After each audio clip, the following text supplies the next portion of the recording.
My aunt locked me out of my grandmother's funeral plans. I revealed the letter my grandmother left behind. The first thing Aunt Pamela did was pull the pen right out of my hand. Not gently. She reached across the funeral home table and said, "You are not making decisions here, Abigail." The room froze the way rooms do when cruelty happens in public, and nobody knows whether to speak or stare at the floor. Mrs. Keating, the funeral director, stopped writing mid-sentence. My cousin Mallory went still beside me. And Pamela, black dress, silver earrings, grief performed to every last detail, told the director calmly, "Her grandmother left me in charge of everything." Her grandmother. Not ours. Hers alone. I watched her choose things Grandma would have hated. White roses instead of yellow wildflowers. Recorded piano instead of the live hymns she hummed while making biscuits. A laminated memory card with a poem that could belong to anyone. Then Pamela said the part she meant to wound me with most. She wasn't involved much at the end, she said, still not looking at me. "So naturally this is hard for her." Mrs. Keating glanced at me, quick and uncomfortable, the look people exchange when they've accidentally witnessed cruelty wearing a polite face. My throat pulled tight, because I had been there at the end. The pill organizers. The cardiology drives in January cold. The waiting room chairs that left marks on my arms. I was there when Grandma started hiding papers in her winter boots because she no longer trusted certain people in the family not to go looking. Certain people. Pamela. Standing there with humiliation stinging my face, I thought of the sealed envelope in my bag. Grandma had pressed it into my hand 6 months before she died. For Abigail. Only if things go wrong. She told me not to open it unless people started acting strangely after she passed. I pressed my hand against my bag and felt the edge of that letter through the leather. Said nothing. That was the moment I stopped trying to earn my place and started preparing to make the room listen. My name is Abigail Turner. I am 29 years old. For the last 3 years of my grandmother's life, I was the person who actually showed up. Not for the credit. Not for the church compliments. Because she needed someone. I loved her. And those two things together were always enough. If you had asked my family who cared for Dorothy Turner, the honest answer was me. The performed answer was Pamela Wren, my grandmother's eldest daughter, my aunt, and a woman who treated every family difficulty the way a stage manager treats opening night. She sent emotional group texts at midnight. She cried beautifully at gatherings. She appeared in every holiday photograph beside Grandma, but somehow could never make the cardiology appointment or the Thursday prescription pickup. I was the other kind. I arrived with grocery bags and left with empty pill bottles to refill. I knew which tea settled Grandma's stomach and which pillow helped her back.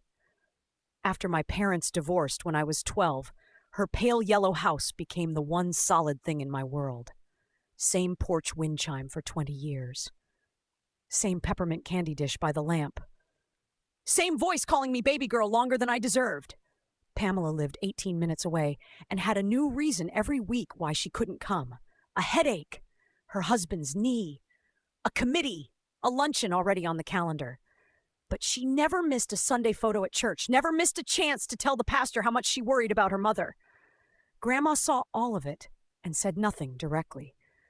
But 6 months before she died, she started doing things that make a certain kind of quiet sense to me only now. She was preparing.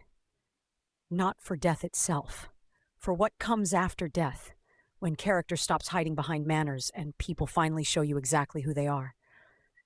The envelope was sealed with clear tape, addressed in the small, careful print Grandma used when something really mattered. For Abigail, only if things go wrong. She gave it to me on a gray October afternoon with the radio playing softly and soup warming on the stove. She slid it across the kitchen table the way she sometimes slid me a folded bill when I was small, quietly, without ceremony. "If everybody behaves," she said, "you can burn it." I laughed, nervous. "Grandma, listen." Her fingers pressed over mine, cool and dry. "Families go sideways around death and money and old resentments, sometimes all three at once." I had carried that envelope for 6 months without opening it. Now I stood in the funeral home, watching Pamela run the meeting like a director who had memorized every line, and those words circled back to me. Families go sideways. Mallory glanced at me sideways, like she had things to say, but hadn't figured out what they would cost her yet. Mrs. Keating tried twice to ask about hymn preferences and church involvement. Pamela overrode her both times, smooth and certain. Then Mrs. Keating asked whether any written instructions or notes had been left by the deceased. Pamela answered before the question had finished. Nothing like that. No. My hand tightened on my bag strap, not because I was ready to open the envelope, because she had just lied to a room of witnesses without pausing to think about it. Grandma had left instructions, not a formal packet, something harder to dismiss. Her own words, on paper, safe with me. Pamela had just made the worst mistake available to her. She had forced the truth into a timed entrance. I took one breath and said very quietly, "Actually, she did leave something." Pamela turned so fast her earring caught the light, and for the first time all morning, her face slipped. 4, you might think the right move was to tear the envelope open right there and read every word out loud. That is exactly what Pamela was expecting. I didn't do it. I reached slowly into my bag, set the sealed envelope on the table, and let everyone see Grandma's handwriting on the front. That alone changed the air in the room. Grief has one kind of silence. Evidence has a completely different one. Pamela stared at the envelope like concentration alone could make it disappear. "What is that?" Sharp and too fast. "Something Grandma gave me to hold," I said. Mrs. Keating looked from my face to Pamela's and back. "Would anyone like a moment in private?" "No," Pamela said immediately. "Yes," I said at the same time. The director's expression shifted by exactly 2 degrees, just enough to confirm she now understood the shape of what she was dealing with. I picked up the envelope, broke the seal, and unfolded the letter. My hands were steadier than I expected, cold and still, the way they get when a hard decision has already been made. I did not read everything, only the first paragraph. "If you are reading this after I am gone, something has gone crooked. I am writing this because certain people in this family are more comfortable with performance than honesty, and I will not have Abigail crowded out by anyone who simply speaks louder." Mallory made a soft, quiet sound beside me. Pamela went very still. I read one more line. "Abigail has been my real helper. She knows what I wanted." Then I folded the letter face down and set it on the table. Not because there wasn't more, because I didn't need to use everything at once. Pamela's face tightened into the expression I remembered from childhood. The look of someone calculating which of 3 bad options would save her fastest. She chose attack. That alone told me exactly how afraid she was. 5 Pamela leaned back and made a short, empty laugh. "Really, Abigail?" The patient tone, the one she saved for people she had decided were being childish. "You brought a note to a funeral home." Mrs. Keating's pen had stopped moving entirely. Mallory examined the carpet. "My Uncle Dean, Pamela's younger brother, the family's most committed bystander," cleared his throat and studied his own hands. Pamela took that silence as permission. "She's been struggling," she told Mrs. Keating carefully, in the tone of someone narrating another person's instability for an audience. "Grandma was ill for a long time. Abigail got very attached to being needed. As though I had invented every prescription run and every waiting room night. Because I had some private hunger to feel useful. Not because I had loved a woman fiercely and shown up when others didn't. I saw clearly what Pamela was building. Not just control over the arrangements. A story. If she could make me look unstable and territorial, the letter became suspect. Not false exactly, just the sad product of a granddaughter who had managed an elderly woman's perceptions for years. That was her real skill. She never needed obvious lies, just a tilted frame. So I tilted it back. I handed the letter to Mrs. Keating, just for reading. The director took it carefully. Her eyes moved down the page. Her expression changed in a small, real way. When she looked up, her voice had shifted to formal neutrality. "Given this, I think final decisions should be paused until these instructions are fully reviewed." Pamela's nails clicked the table. She was my mother. "And this letter names Miss Turner directly," Mrs. Keating replied. "I need to honor the deceased's actual wishes." The deceased, not your mother. A record. Pamela hated records she hadn't written herself. But the most important moment came when Mrs. Keating asked whether there might be any other documents Grandma had left behind. Because I already knew the answer. And from the way Pamela's jaw locked, she knew it too. 6. When the meeting was paused, Pamela did not grieve. She moved. That is one of the truest things I know about people who depend on control. When the ground shifts, they run to the next position before anyone sees them stumble. I drove to Grandma's house while the afternoon light was still long across the porch. The yellow paint, the ceramic goose by the steps, the lace curtain in the front window, everything looked unchanged. For 1/2 second, I let myself believe I could still walk in and find her in the kitchen with the radio on. My key went into the lock and stopped. Wrong. I tried again. Nothing moved. The lock had been changed. On my grandmother's house, less than 2 days after her death, I stood on that porch with a useless key in my hand and felt a cold, clean anger rise through me. Pamela had not only tried to control the funeral, she had physically locked me out of the last place that still held the shape of my grandmother's hands. I knocked anyway. Nobody came. I walked to the side yard and looked in through the kitchen window. The fruit bowl sat on the table. The dish towel hung by the sink, normal enough for a stranger. But the hallway runner near Grandma's bedroom was bunched wrong, and the closet door at the far end stood open wider than it should have. At the curb, fresh tire tracks, cardboard near the bin, a drag mark in the porch dust. Pamela had already been here. I stepped back from the window. The cedar box. That was where Grandma kept photographs, church papers, insurance documents, and anything she didn't trust to ordinary drawers. If the closet was open, someone had been in that room. And if Pamela was afraid of what was still inside that box, then I needed to reach it before she came back. 7 at 20 minutes past 8 that night, 3 knocks landed on my apartment door. A pause, then one more. Mallory stood in the hallway in a heavy coat zipped to her chin, car keys wound tight in her fingers, eyes not quite reaching mine. "Can I come in?" Mallory was Pamela's daughter, which meant she had grown up in a house where loyalty was tested daily and silence was the price of peace. She was 31, careful with her words in the way people become when they have learned early that the wrong ones always cost something. I stepped back and let her in. She perched on the edge of my couch and looked at her hands for a long moment before speaking. "Mom went to Grandma's house the morning before the funeral home meeting," she finally said. "She took a folder box, some jewelry, framed pictures. She told me not to ask questions." Not a suspicion anymore, a confirmed fact. I went to the kitchen and poured us both water, used those seconds to breathe and get my voice under control, because crying or yelling would help neither of us. "Why are you telling me now?" I asked when I came back. Mallory looked up. In her face, I recognized something from my own teenage years. Love trying to survive a version of itself that had been twisted for a very long time. "Grandma told me something once," she said. "She said if anything felt off after she was gone, I should watch whoever was moving the fastest." That was so completely Grandma that I had to press my lips together for a moment. Mallory reached into her coat pocket and held out a folded paper. It was a photocopy of a funeral home estimate. At the bottom, in Pamela's round handwriting, one line had been circled. Twice. "Use funeral account first. Keep house talk for later. House talk for later." Grandma had not even been buried, and Pamela already had a separate schedule running quietly alongside the grief. 8, the funeral estimate told a story Pamela had not intended anyone to read.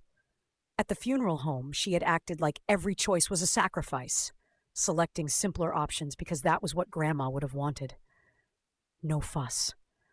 But the estimate showed a prepaid account with funds to cover nearly everything Grandma had actually requested. Wildflower arrangements, live hymns, a proper church visitation, printed memory cards with her own words on them. Pamela had not been honoring simplicity. She had been downgrading and leaving a balance that could be pointed to later when discussions about the house and estate needed financial fog to move through. The funeral was not the goal. The funeral was the cover story. People go soft around burial costs. They stop asking sharp questions and tell themselves grief makes numbers complicated. Pamela knew that. I called Mrs. Keating the next morning. I didn't ask for figures, just whether restricted pre-need funds were on file for my grandmother. Her pause before answering was longer than it needed to be. "There are designated funds," she said carefully. "All final decisions remain under review." I thanked her and hung up. Then I locked both documents, the letter and the photocopied estimate, in the fireproof box in my closet. 2 records. One about love, one about money, both pointing in the same direction. Pamela was not trying to grieve with authority. She was trying to convert grief into authority, the kind that lets you move things before anyone thinks to ask who gave permission. I had spent my whole life being quiet and patient and careful. I was still all 3 of those things, but I was about to aim them somewhere they had never been aimed before. 9. Men in families like mine tend to discover their voice right after all the difficult work is finished. My Uncle Dean called at 9 the next morning and opened with a sigh that practically needed a chair of its own. "Abigail, we need to bring this temperature down before things get uglier." I had heard that sentence before. In every version of it, that means stop making the person causing the problem feel uncomfortable about the problem. Dean was Grandma's son. Agreeable, conflict-averse, and deeply in love with peace as a concept regardless of what it cost the people being asked to provide it. For 3 years, he had called Pamela just stressed while I drove Grandma to specialists and learned which home aides she trusted. Now he wanted calm. "I didn't change the locks," I said. He moved past it. "Pamela says you were difficult at the funeral home." Difficult. Not, she lied. Not, she had already been in the house. Not, she is making decisions that require everyone's agreement. Difficult. I let him talk. He said Pamela was overwhelmed. Losing a mother was devastating. Accusations weren't fair. Then, she told me Grandma left her verbal instructions. Verbal, meaning only Pamela could confirm them, meaning the person most motivated to misremember was the sole witness. "That's interesting," I said, keeping my voice level, "because Grandma's instructions to me are in writing." "Silence!" The quiet of a man, deciding whether to be honest or convenient. He chose. "You know how your aunt can be." Yes, I did. That was the entire problem. When I hung up, I understood Dean would not help me. But Pamela had just started building a defense. And people only do that when they already know they have something to defend. 10 funeral directors understand families in ways that only develop from watching them fall apart in slow motion across a conference table. They notice who asks about flowers and who asks about releasing the death certificate quickly, whose tears come from somewhere real and whose arrive from a decision made beforehand. When I returned to see Mrs. Keating that afternoon, I didn't ask for favors. I brought Grandma's letter and the photocopied estimate, laid them on her desk, and spoke plainly. I wasn't asking her to take my side. I was asking her to make sure a deceased woman's real wishes were not quietly replaced by someone louder. Mrs. Keating listened with her reading glasses low on her nose and her hands very still. Then she opened her own folder. "Your grandmother visited this office 11 months ago," she said. "She left informal preference notes, hymn choices, church involvement, and a mention that family tension might follow her passing." "A mention that family tension might follow. Of course!" Grandma didn't panic. She prepared. "I can't release these without authorization," Mrs. Keating continued. "But I can confirm that the selections your aunt made do not match what is written here."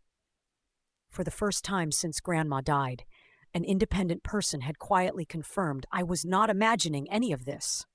Then she added, "Your aunt called this morning asking how soon death certificate copies would be ready and whether anything complicated a family member beginning to clear a home before the estate formally opened." Clear a home, before the burial, before anyone had been consulted. Pamela was not falling apart with grief. She had a timeline written on a calendar somewhere. And Grandma had built a plan for exactly this kind of hurry. 11 that night, I finally read the second page of Grandma's letter. I waited until the apartment was completely quiet, made chamomile tea I forgot to drink, and sat at the kitchen table with both hands flat on the paper. Her handwriting was shakier on the second page. Her meaning was not. If Pamela has already made herself the person in charge, go to the cedar box in my bedroom closet. If the box has been disturbed, she has already told you everything you need to know. There are copies of important papers elsewhere. Go to the bank and ask for Mr. Talbot. Tell him you need the envelope I left under the name Church Windows. He will be expecting you. I read that paragraph twice. Copies elsewhere. Mr. Talbot. Church Windows. She had scattered the truth across different places so no single person could reach all of it at once. I kept reading. I love Pamela, but love is not the same as trust. She has been asking about my house for over a year. If anyone mentions that house before I am in the ground, stop listening to tears and start asking for paper. I pressed one hand over my mouth. Then the final line. You were always quiet, Abigail. Don't let anyone use that against you. Quiet is not the same as giving in. I read it 3 times. My whole life, being quiet had been the thing people pointed to when they wanted to dismiss me, as if volume determined who had the right to be believed. And here was Grandma from beyond the page, seeing all of it clearly. I folded the letter and sat back. Mr. Talbot. Church windows. Pamela had not been racing against grief. She had been racing against paperwork. And now I knew where the next piece was waiting. 12. Mr. Talbot had worked at that bank for over 20 years and wore a striped tie in a different color every single day. He knew Grandma by name. When I walked in and gave my name, something in his expression softened for just a moment before professionalism covered it back over. I'm very sorry about Mrs. Turner, he said. I thanked him and told him what I needed. The envelope. The name church windows. He looked at me for 3 full seconds without speaking. Then he stood and went to the back office. He returned with a sealed document envelope, Grandma's instruction card clipped to the front. This is to be released only to Abigail Turner following confirmation of death, he said.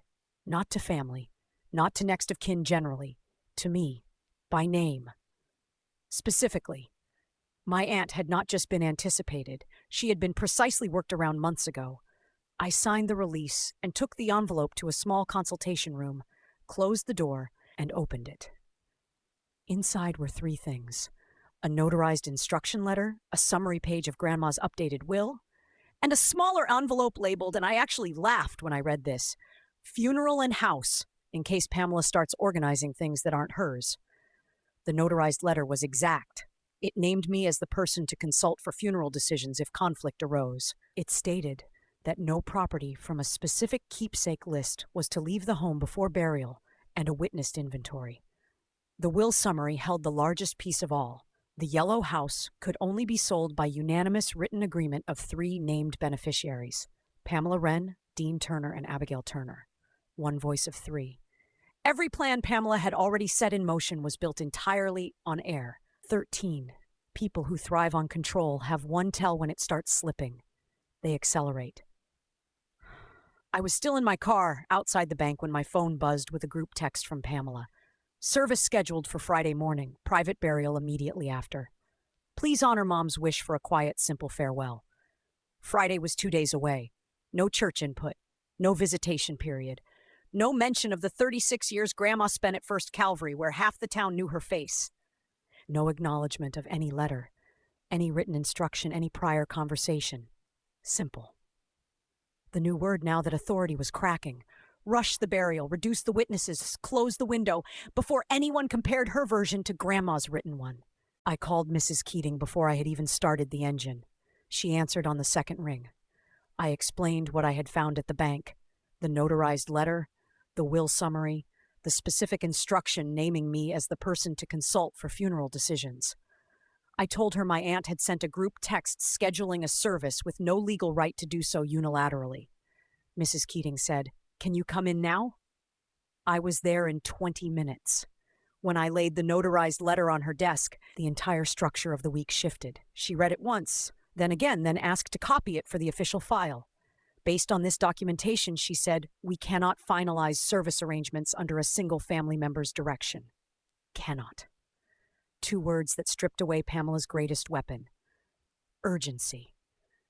Then Mrs. Keating told me Pamela had called twice that morning, asking when death certificate copies would be ready, and whether anything prevented a family member from beginning to clear a home before the estate formally opened.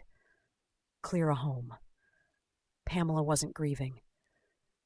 She was losing a race she hadn't finished running. 14, I drove to see Pastor Lowell that evening.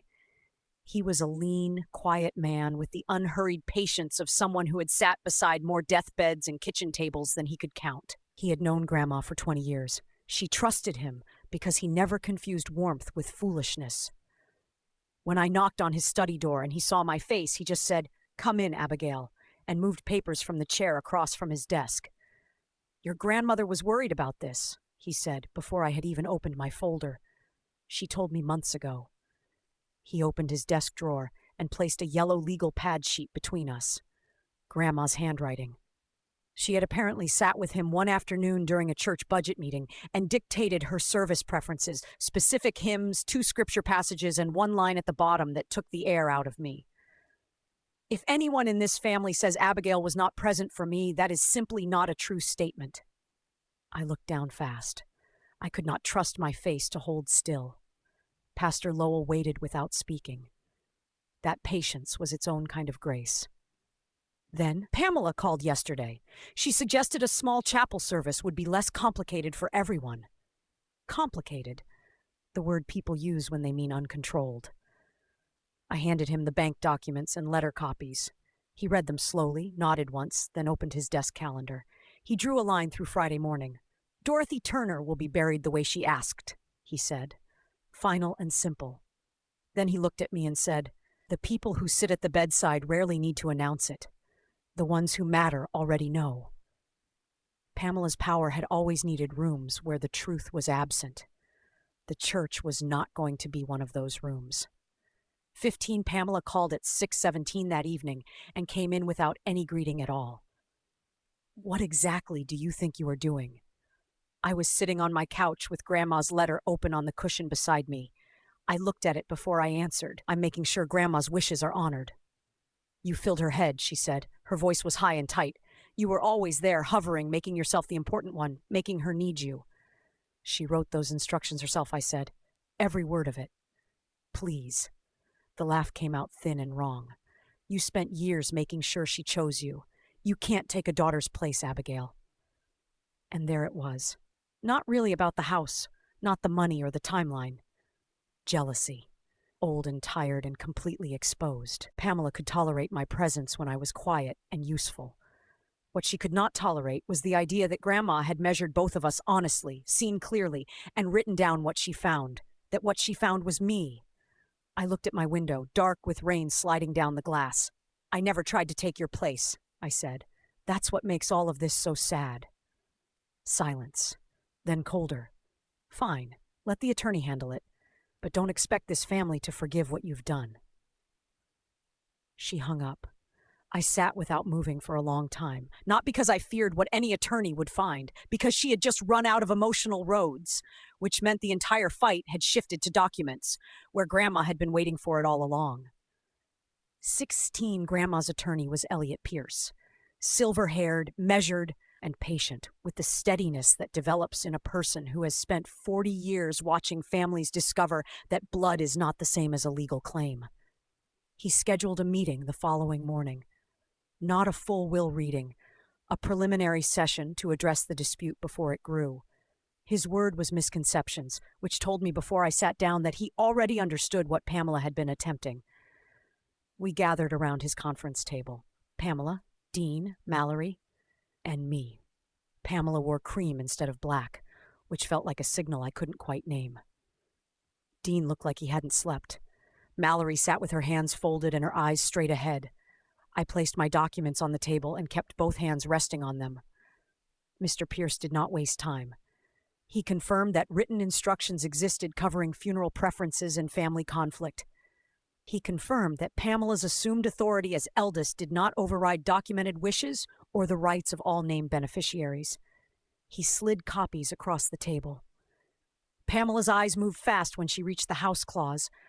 Sale only by unanimous written agreement of all 3 named beneficiaries.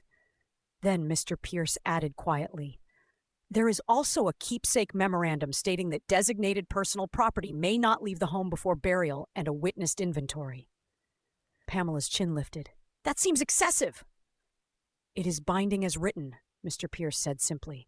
She began talking then, quickly, all wounded dignity in grieving daughter. She had only been protecting things. I was the one making accusations. Her mother hadn't understood the pressure she was carrying. Mr. Pierce let her finish completely. Then, in the mildest possible voice, he said, Mrs. Wren, circumstances do not revise documents.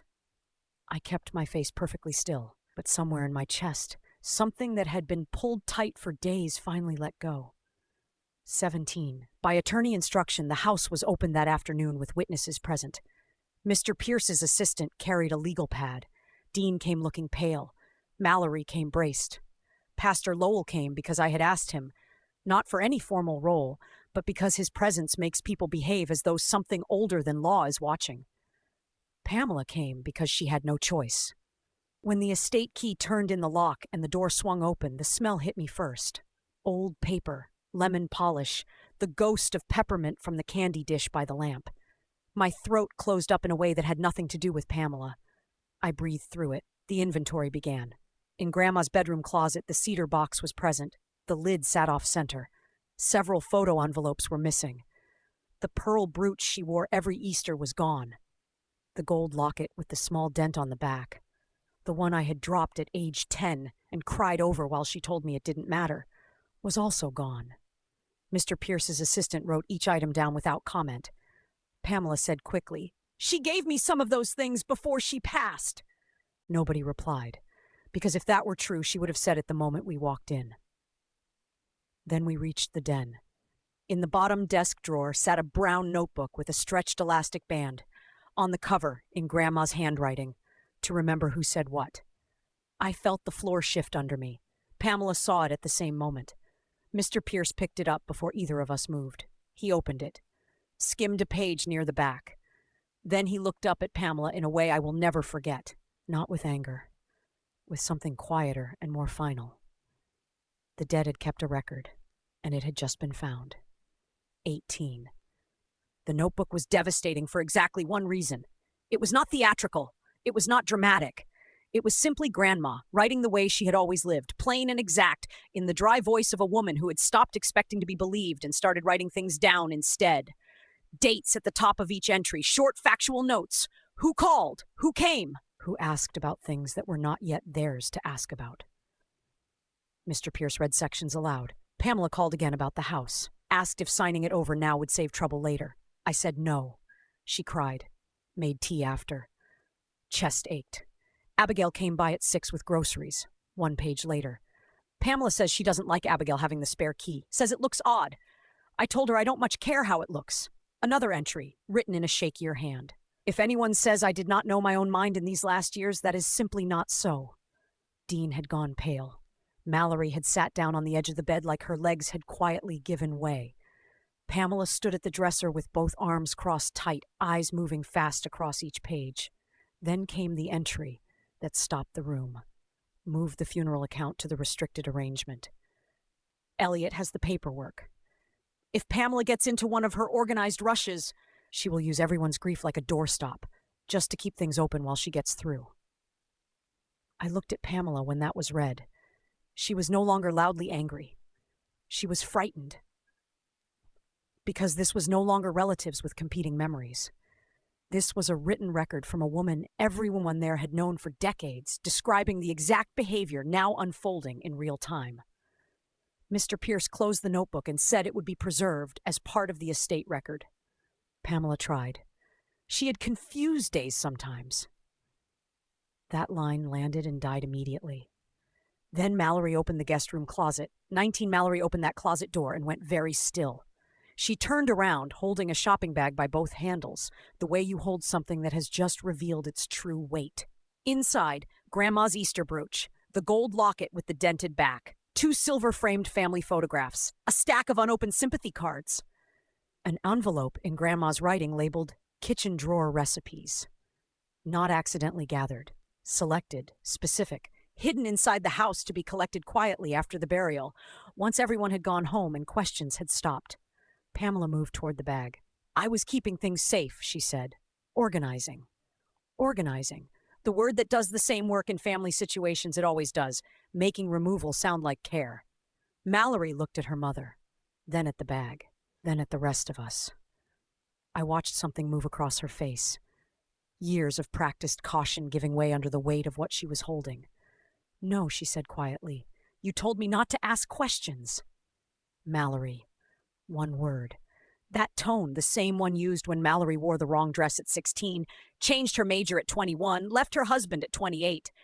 The tone of a woman who believed motherhood was a permanent permission slip for control. Mallory didn't back down. You said to wait until after the service, she said. Then everything would make sense. After the service, get through the burial first, settle the story, then retrieve what had been set aside. Pamela's tears came fast and loud, the kind meant to redirect a room rather than express real feeling. I have given everything to this family, and I am being treated like a criminal. No one moved toward her. Grandma's handwriting was on every surface. Mallory set the bag on the bed and took one step back from her mother, one small step. But it was the first visible crack in Pamela's audience, and walls that start cracking rarely stop. We moved to the den, and that was where Dean finally said what he should have said years earlier.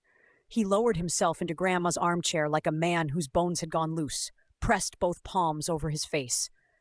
The afternoon light fell in long, pale stripes across the floor. The shopping bag sat on the coffee table between us like evidence waiting to be named. I knew she was pressing about the house, he said. I knew it made Mother uncomfortable. I just didn't want to be the one who had to deal with it. That sentence made me angrier than anything Pamela had done. Because this is how women like Pamela go unchallenged for years, not only through their own behavior, but through the quiet permission of people who see enough to worry and choose comfort over truth. You knew, I said. I hadn't meant to say it out loud. He didn't defend himself. Yes, he said. I knew, and I looked away. That's the honest answer. Pamela tried again. The tears, the burden, the misunderstanding. But Dean had just named the machinery out loud, and once a family hears that, it echoes backward through every silence, every excuse, every swallowed truth. Pastor Lowell stood near the bookshelf with his hands folded and said nothing. Mr. Pierce's assistant kept writing. I sat on Grandma's sofa and understood something I had been circling for days. This was never only about proving Pamela wrong. It was about everyone else finally deciding they were no longer willing to help her stay right. Mr. Pierce said all removed items would be documented before the service, and that a full estate reading would follow the burial. Pamela went completely still, because she knew there were documents she hadn't seen yet, and Grandma had saved the sharpest one for last. 21 funerals have a way of sorting people without anyone asking them to. Pamela took the front pew, dark gray dress pressed perfectly, a small silver pin at her collar. Anyone watching from a distance would have seen grief in its best clothes. But Mrs. Keating had arranged the service exactly as Grandma's notes specified. Yellow wildflowers in wide glass vases along the front. The old hymns played live by the church pianist Grandma had known for 15 years. Pastor Lowell reading the 2 scripture passages she had marked herself with small sticky tabs. The memory cards printed with a line she always said after someone complimented her cooking. That's kind. But the proof is in what you do when no one's watching. When I read those words on the card, I had to breathe through the moment. Before the service started, people came to me. Neighbors, church women whose names I knew from Grandma's stories.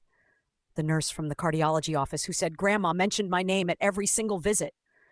The woman from the pharmacy who took my hands and said, she talked about you constantly. She was so proud. I understood what each of those conversations was doing, threading the real story through the room one person at a time in a way that didn't shout but could not be undone. Pamela watched it happen. I saw her jaw tighten when 2 women from Grandma's Sunday school class walked past her to find me instead. Then Pastor Lowell stepped to the pulpit. There are people who love by announcing it, he said, and people who love by showing up.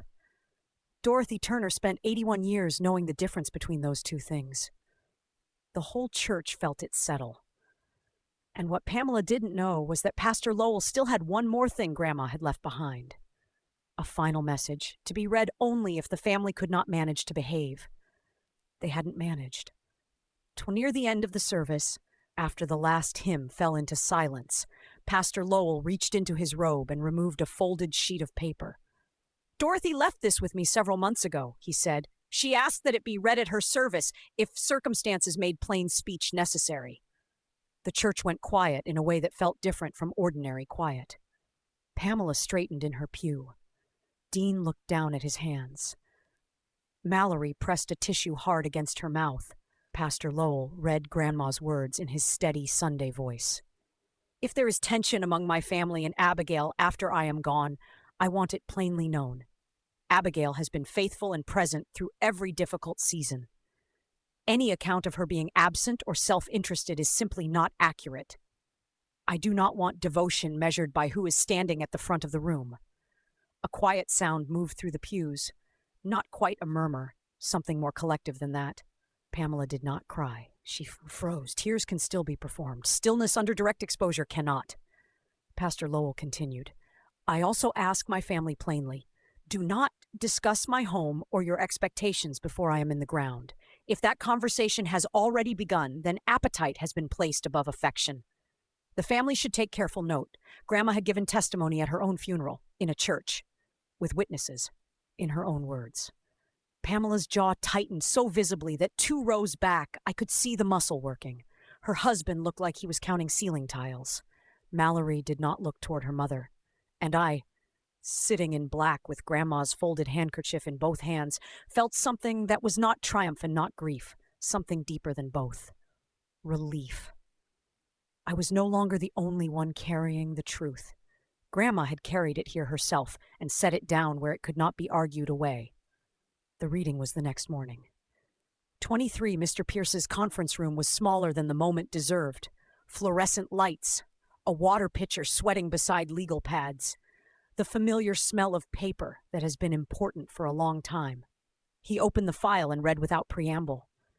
Grandma had left money to the Church Restoration Fund and the women's shelter on Carver Street where she had volunteered until her health stopped her. The quilt chest to my mother. Grandpa's old wristwatch to Dean. The recipe tin to Mallory. To me, the gold locket, her Bible with all her margin notes inside it, and the garden journals she had kept since 1987. Pamela sat completely still through all of that, waiting. Then Mr. Pierce read the house clause. The property at 4 Aldridge Lane is to be sold only upon unanimous written agreement of all 3 named beneficiaries, Pamela Wren, Dean Turner, and Abigail Turner. Should unanimous agreement not be reached within 24 months, the property transfers into a charitable housing trust, with no individual receiving unilateral control. Pamela blinked. Once, twice. Every version of the future she had privately rehearsed, clearing the house, pressuring Dean, pushing me out, had just become smoke. She was one voice of 3. Then Mr. Pierce lifted a second page. Dorothy also left a statement of intent. He read, I name Abigail as my trusted advisor because she has shown patient and unpraised care over many years. If Pamela feels this is unfair, I ask her to consider honestly why another woman's faithfulness feels to her like a personal loss. Nobody moved. Pamela's face moved through stages. Shock, fury, then something smaller and less controllable underneath both. She had been seen. Fully, precisely, permanently. On the official record. When the meeting ended, for the first time in my memory, the family didn't look to Pamela to decide the mood of the room. They looked at me. 24. The room stayed quiet when Mr. Pierce closed the file. The kind of quiet that has real work in it. Dean came to me first. He moved slowly, the way people move when they are carrying the full weight of their own choices and have nowhere left to set them down. His apology was not polished or sufficient, but it was real. The kind that comes from a person who has finally decided to stop choosing comfort over honesty. I received it for what it was. Mallory held me for a long time without saying a word. Her arms were tight, and her silence said more than the right words would have. My mother, who had spent years learning to navigate around Pamela rather than through her, touched the side of my face and said, She trusted the right person, Abigail. I had not spent any part of the last 10 days chasing that sentence. But hearing it, in that room out loud, with witnesses, did something to the part of me that had loved Grandma quietly for years and always wondered if quiet was enough. It was enough. It had always been enough. Pamela did not come over. She sat at the far end of the table collecting her coat and bag, and whatever version of herself she could still hold together after being precisely seen by the woman who had known her longest. Nobody moved toward her. Nobody softened the room. That silence was not cruelty. It was the truth, finally allowed to stand without anyone apologizing for it. Mr. Pierce handed me my document copies.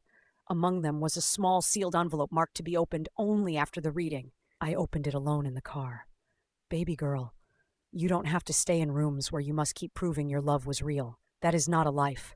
Go build one where the peace doesn't need protecting. I set it on the passenger seat and looked out the window for a long time. Grandma had not only built a case, she had built a door. For me. 25 people picture accountability as a scene. Someone shouted down, someone weeping publicly, something loud. Real accountability is quieter than that. It looks like records. It looks like witnesses. It looks like a woman's own handwriting laid flat on a conference table while the story she spent years managing finally stops holding its shape.